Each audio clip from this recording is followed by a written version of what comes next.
Hello, boys and girls, and welcome back to the new episode of Football Unplanned podcast. Today, we're going to talk about international football.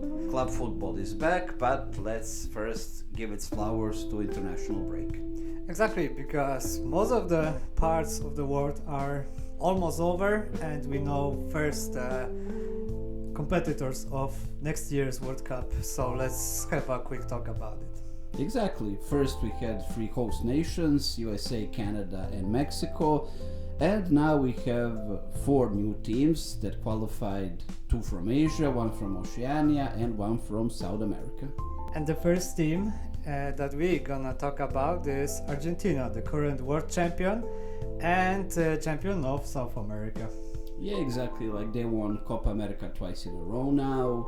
They won the World Cup, and they are the first team from South America to qualify to World Cup. Yeah, even though 6 teams from this one big table will go to the like World 6 Cup. out of 10 and 7th into intercontinental qualifications. Yeah, which will be just like a small tournament in Canada, one of the host nations. And yeah, Argentina is looking sharp. They've won with their own biggest rival, Brazil, 4-1 in the latest match, and they are beat also Uruguay 1-0 before Brazil. So even though they kind of dropped their form after Copa America, they lost few points to Paraguay and Colombia, I think. Yeah, also Colombia.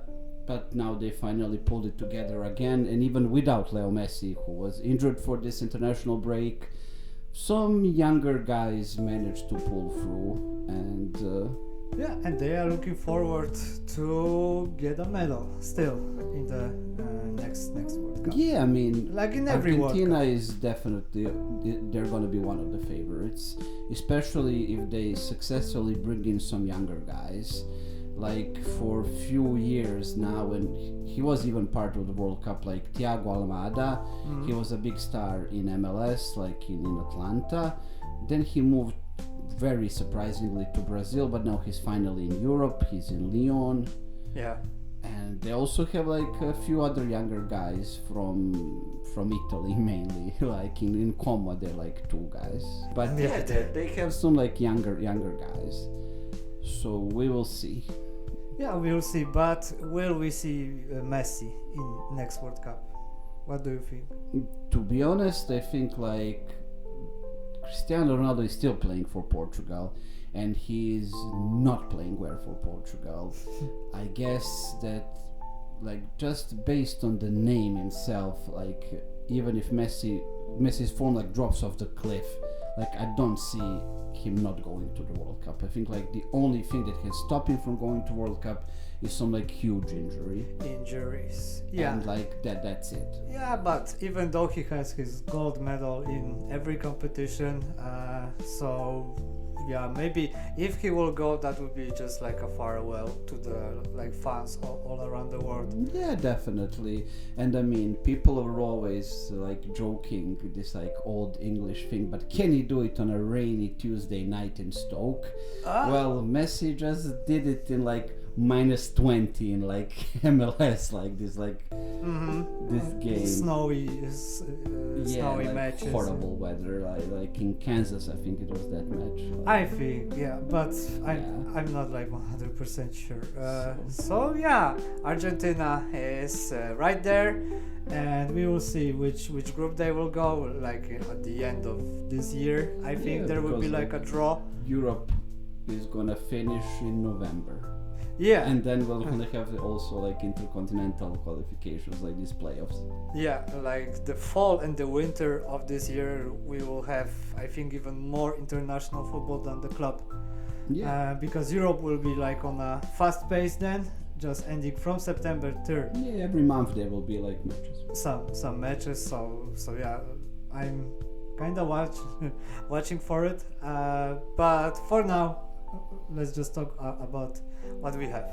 And the first team to qualify from Asia, and in general first team to qualify at all for this World Cup, is Japan. Exactly, Japan, after winning in the second half, actually scoring 2 goals with Bahrain, and they secured their golden ticket for next World Cup, which actually they will be there for Eighth time in a row. 8 time in a row. But I was about to say that we will see Japan in every World Cup, since this next tournament will have more teams included, and the teams will be still expanding further on. Like Japan, I think they won't even need to qualify anymore. Just like, let's look on the previous rounds. They were playing with Syria, Myanmar, and North Korea, and they won every single match. Of course.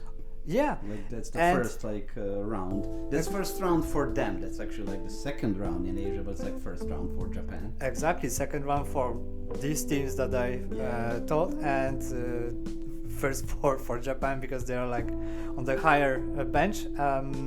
And in the next round they have 2 draws with best teams, actually Australia and Saudi Arabia, and rest of them have been defeated. So They have like 20 points out of 24 possible, and the last draw they actually it was actually in the last match against Saudi Arabia when they already qualified, and Saudi Arabia is actually fighting with Australia for that like second place in for like direct qualifications. So like Japan didn't have anything to play for. right now, and anything more, Saudi Arabia had everything to play for actually. and still has. Yeah. Like the summer is looking very good. There's still gonna be like 2 matches in Asia, and we have some teams that are pretty close, like South Korea and 99% like the debutants for the World Cup, Uzbekistan. Yeah. But we will see who will go through. Yeah, South Korea had their chance, but they drew Yeah, they drew both games. both games, so they still have to wait, but we will see them. Yeah, but like I said, that group is like 90% is gonna be like South Korea and Uzbekistan going through. So, what do you expect from Japan actually in the World Cup? To be honest, Japan isn't a team that you want to miss anything, because they will always be fighting for at least like a draw, for like any point, any score, any goal, and yeah, also like depending on who they will have in the final group at the World Cup next year. I could tell something more, but for now, just like some basic thoughts that of course in Japan we have in Asia, I mean, we have 2 serious teams, which is South Korea and the Japanese. But in the world, they were many times causing many surprises, winning with Germany in last World Cup. They were leading 2-0 with Belgium in Russian World Cup, even though they lost. Welcome to the rice fields, motherfucker! Yeah, in the end. In the But end, that's what I was also wanted to say. Like, you can't underestimate Japan. Like, I still remember like Antonio Rudigen like mocking Asano for like the style of running, and and we know how that ended. yeah, like Japan showed them their katana collection Konnichi fucking wa, my students! and send them packing. I mean, Japan did go through to the group stage with this like weird and dodgy match against Spain. Yeah. But I think like the Spain just wanted to eliminate Germany. Yeah, even though Germany didn't want to take Spain with them back Yeah, home. and they could. They could, but Yeah. somehow they didn't. It was a crazy fixture. Crazy fixture, definitely. And then they lost. Japan lost on penalties, like in the first round of elimination. With Croatians. Yeah, that was terrible set of penalties, really. I mean, like we someday said, Japan isn't actually maybe training like penalty kicks sessions, because they have striker for that, and how many times they will have a penalty before World Cup. But that's like kind of a bit weird, because they have a lot of players who played for like good teams, and they're all experienced. Like on the younger side, they have Kubo, in Sociedad, who's like 23, I think. They have goalkeeper in Serie A, Honda, who's like 22, and Ito from Bayern is like 25, 26. All of the rest players are like late 20s, early 30s, like Endo, like the guys from Celtic, Minamino, all of them. Yeah, majority of this team is like above 25 years old, but there is something in their cuisine that makes people actually being younger than they should. I'll be interested to see will they bring any like younger players to the World Cup. Now they have lots of time to test anyone who will be at least just a bit interesting, and they have very good rivals all around them, like China, North Korea, all these like Mongolian and etc. countries that you can have like easy friendly and just test some young guys. Yeah, we will see. Friendly matter.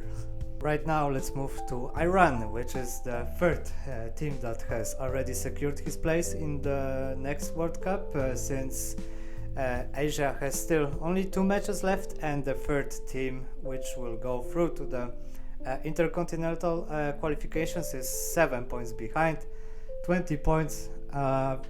Nice draw with Uzbekistan, which is also, like we said, most probably going to this next World Cup. Iran is... They did their job when they beat UAE 2-0 in the first of these like 2 matches that were played in March. Yeah, and United Arab Emirates, which is the country, is still fighting also for this intercontinental playoff. Yeah, they still have a chance to get the second place in front of Uzbekistan, but they are 4 points behind it. Since Uzbekistan even fought very well with Iran, which is they were leading 2-1 at one point. Yeah, and they just lost at the end, because Iran is, what I was trying to say, is a very experienced team, both in the qualifications in his like area and in World Cup itself. And they proved that 8 years ago in Russia, where they were in a tough group for them with Morocco, Spain and Portugal, and they fought very well with every single one of them. Yeah, and they got robbed against Portugal. Yeah, Cristiano Ronaldo should get a red card, but he didn't, because he's Cristiano Ronaldo, and apparently refs have to take care of the ratings. Who would watch a game if there's no Cristiano Ronaldo? Especially if that was Ronaldo in his prime, not like current Saudi Ronaldo. That was exactly, that was still really Real Madrid. Still Real Madrid, and that match with Spain, he drew that match by himself, only 3 goals. Yeah, crazy evening, like really. But still, Iran in last World Cup they won with Wales, who was at the World Cup for the first time, 2-0, scoring at like 95 and 98 minutes. End of the match was like crazy. Really, end of the match, and they still had a chance to go through in the last match against United States, which was also like very political. Yet they lost with States 1-0, and that was over for them. Yet we will see them once again at the United States soil. Who knows? Maybe, probably, or maybe they will play. Or maybe Donald Trump will deport them. After first 3 fixtures. No, not even there. Like you just get to the airport and like no, you go back. Like with the policy of how they're like running the country, I wouldn't be surprised. No one would be.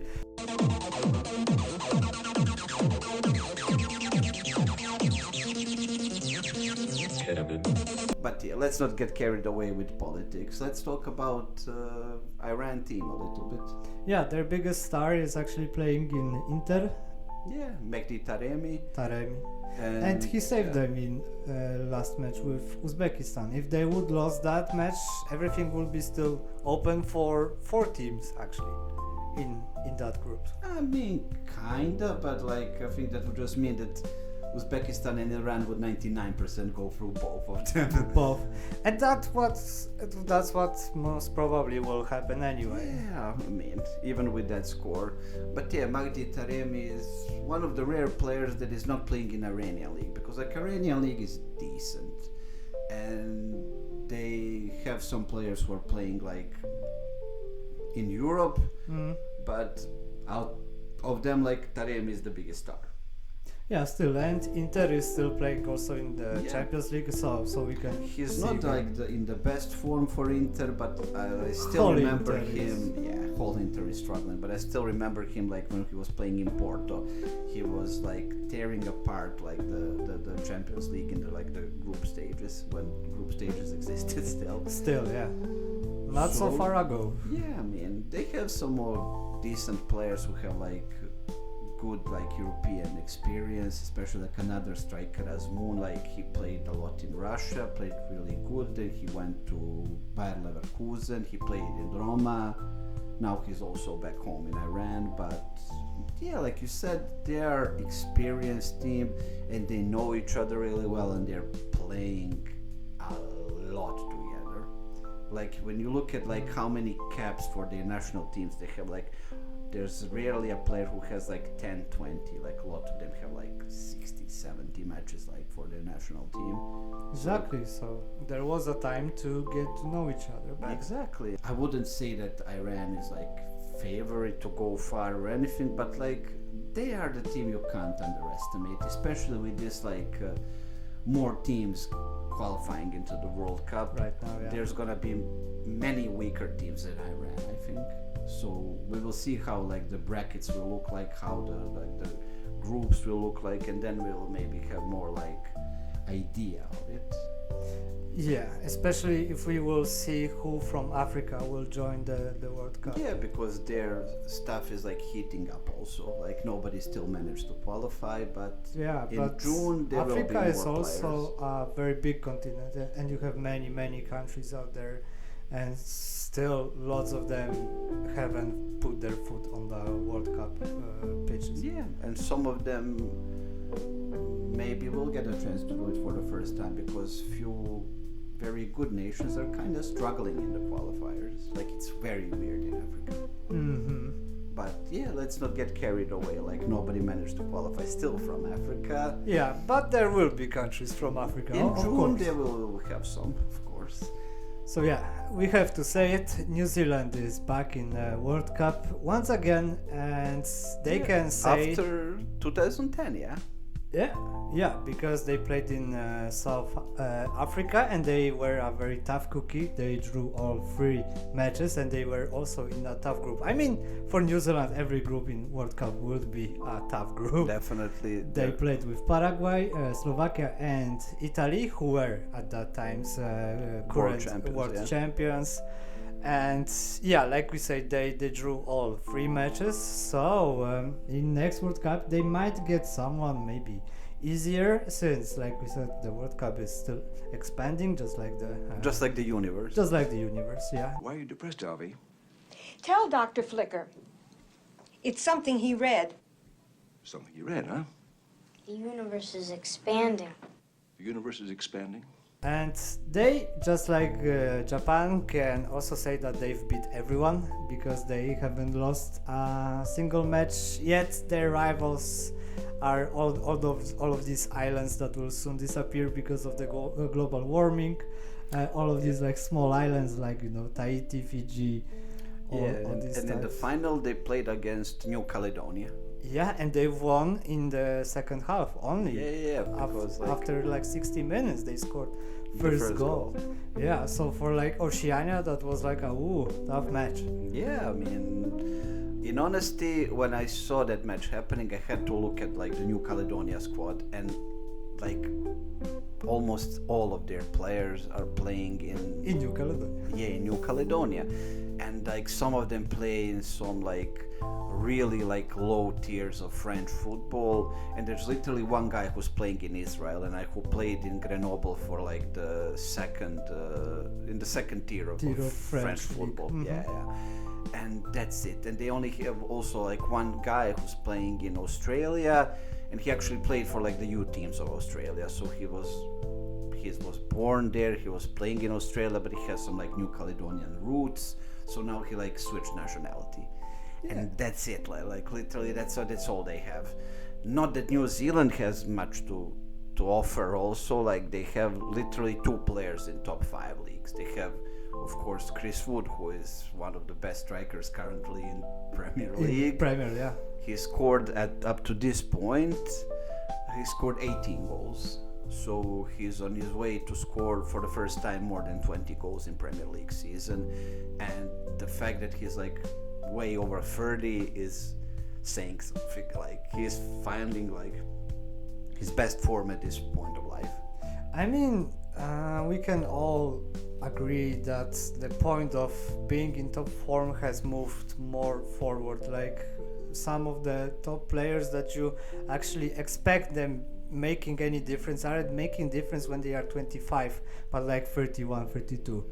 Yeah, kind of the age moved a bit. Like I wasn't expecting it to move so much. Like what you consider like Chris Wood, but he's playing his best football currently. Yeah, and if he will stay in good shape, he will actually play in the World Cup next year, and might his second one.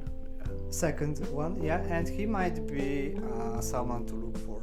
Yeah, definitely. Like he's the top star of New Zealand.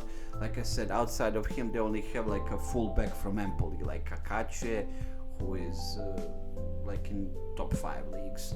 They have a lot of players playing in like New Zealand-based teams, but who play in the A1 league, like the Australian top tier, like so Wellington and Auckland. Yeah. And that's pretty much it. Yeah.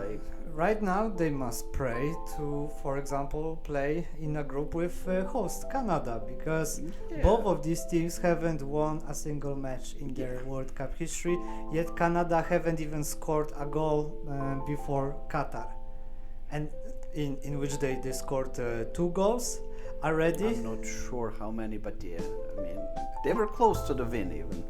They had their chance, but if there will be a possibility for New Zealand to play with Canada, we will most probably see some of them getting first win. I mean, I would still favor Canada in that regard, because they have like way a better lot players. of top tier players now in like Europe.